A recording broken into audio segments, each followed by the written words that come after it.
Hey guys, just wanted to do a quick vid to show the basics of my swap and everything I've gotten done with the truck. It's pretty much finished. Last thing I need to do is get the seats reupholstered. I got all the little stuff working, and now it's time to show what all has been done.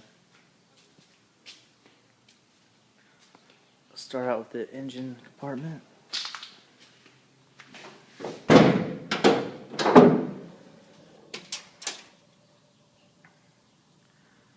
So I got a junkyard, I think a 2000 Yukon motor for about $600. And it came with everything, including the harness, the computer, fuse box, all the accessories, everything but a starter, which I just got separate.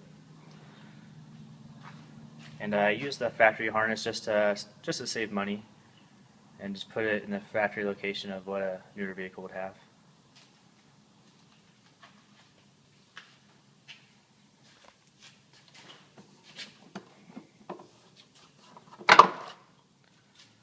So I still have relays I use just like the factory for the fuel pump.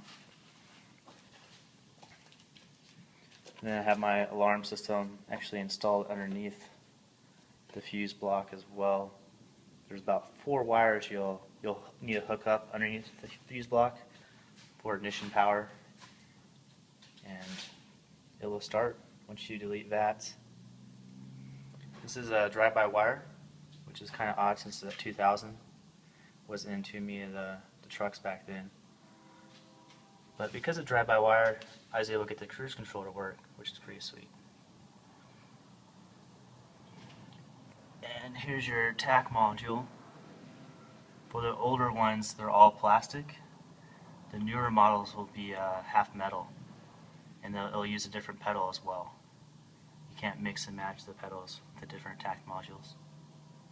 So I got this tack module and the pedal out of the Yukon junkyard as well to make sure it worked. And I left all the factory truck wiring intact.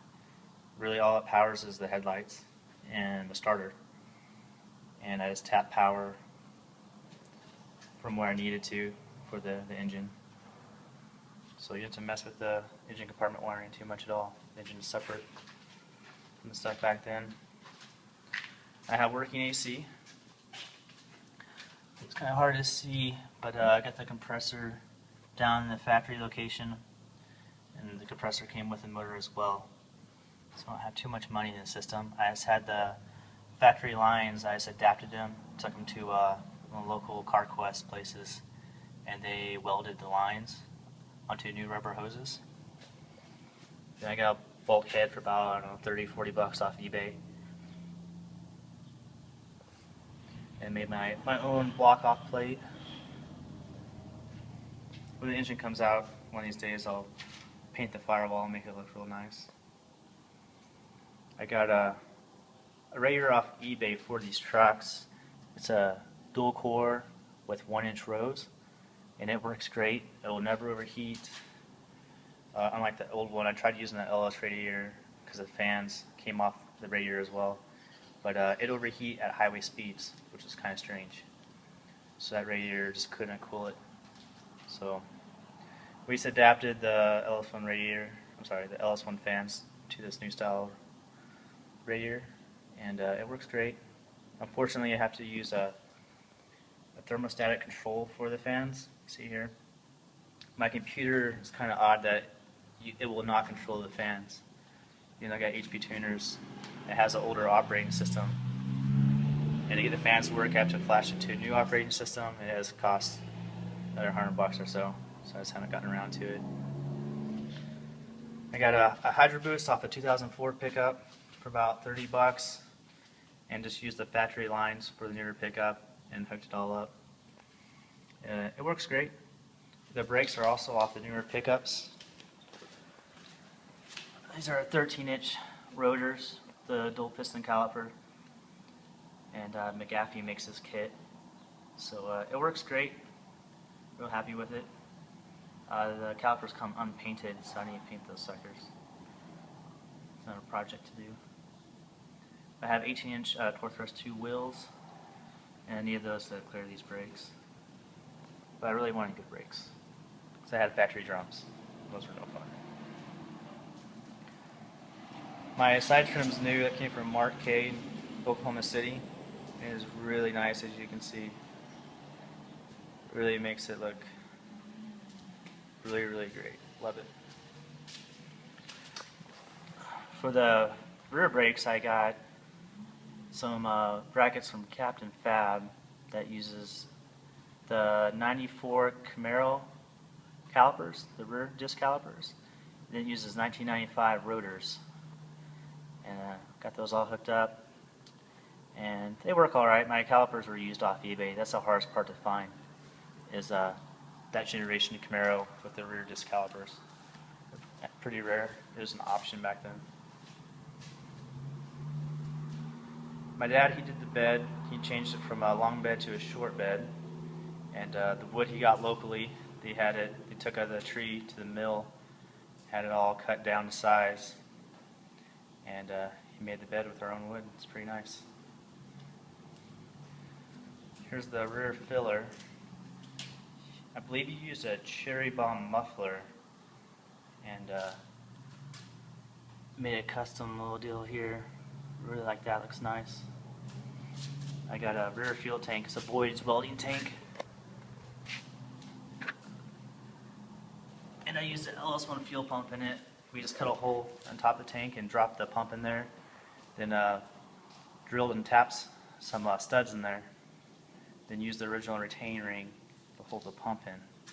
So it's pretty much a factory fuel setup. I have less problems that way.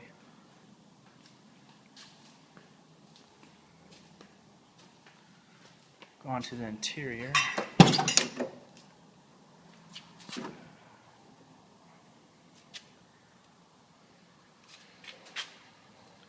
For the AC, I'm using the Vintage Air Compact 2 system. Just did it to save money. It's pretty cheap at $400. And I used a set of their controls and I put them in where the original radio was. Then moved my CD player down to the bottom and just made a little block off plate for it. That way I didn't cut the dash at all. I need to find a radio delete panel and mount the controls inside the delete panel. But those are kind of hard to find. The seats I got out of a junkyard pretty cheap. I believe they're out of a 2006 quad cab Dodge.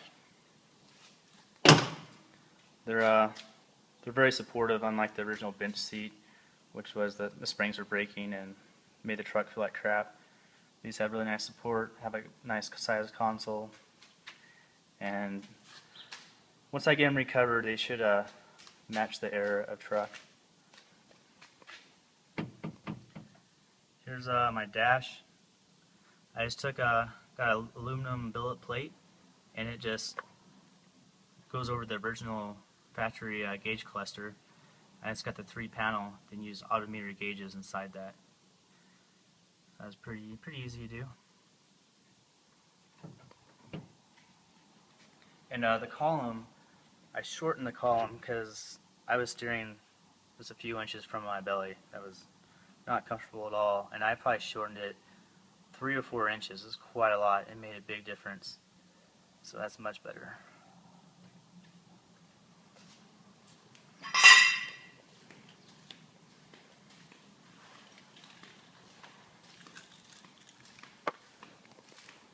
Another view of the dash. Let's see. And since this is all computer controlled, just for the fun of it, I installed a remote start on the system. So it's been setting for about a day. See if it starts up.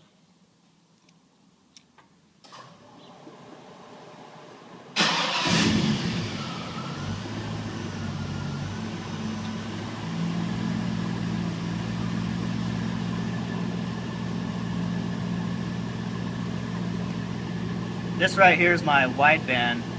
Once it warms up, it'll show the air-fuel ratio. There it goes. This is my cruise control I installed. I just used a factory turn signal switch and mounted a push button at the end of it to use some heat shrink to kind of blend it all together.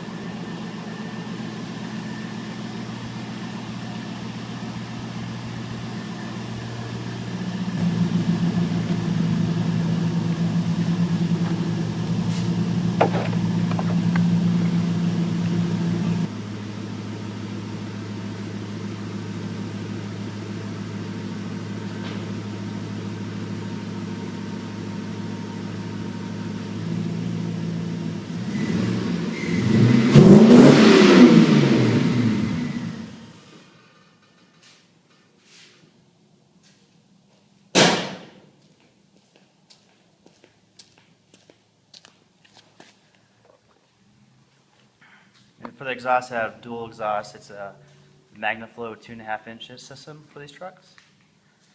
It's actually pretty quiet.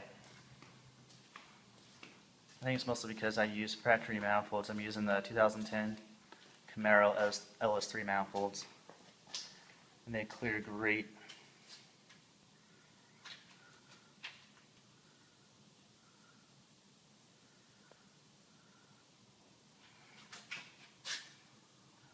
Definitely recommend them if you want a quiet truck.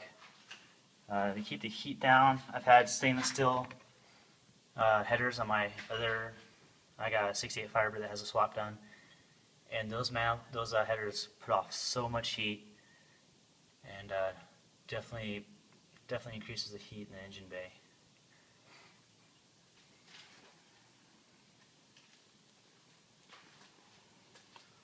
Trying to think what else to go over. For a stereo, I just want to keep it simple, so I got a nice CD player. It's a Kenwood unit. It has Pandora, which is pretty nice. I just hook it to my iPhone. I can just listen to Pandora all day long. For the speakers, these are Pioneers. They're just like a fully enclosed speaker. They don't look that great, but they sound awesome.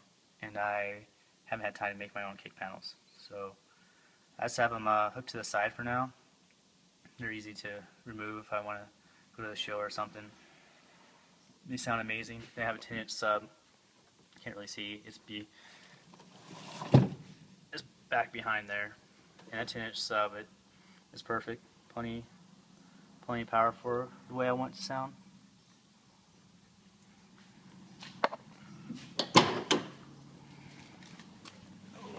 For let's see, it's probably too hard to see. There's a drive-by wire pedal down there. Got my OBD2 port here.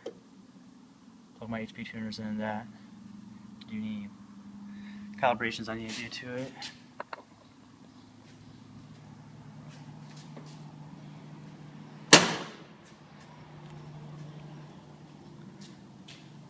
That's pretty much it. So, if you have any questions, just hit me up on the threads and I'll be able to help you out doing your swap.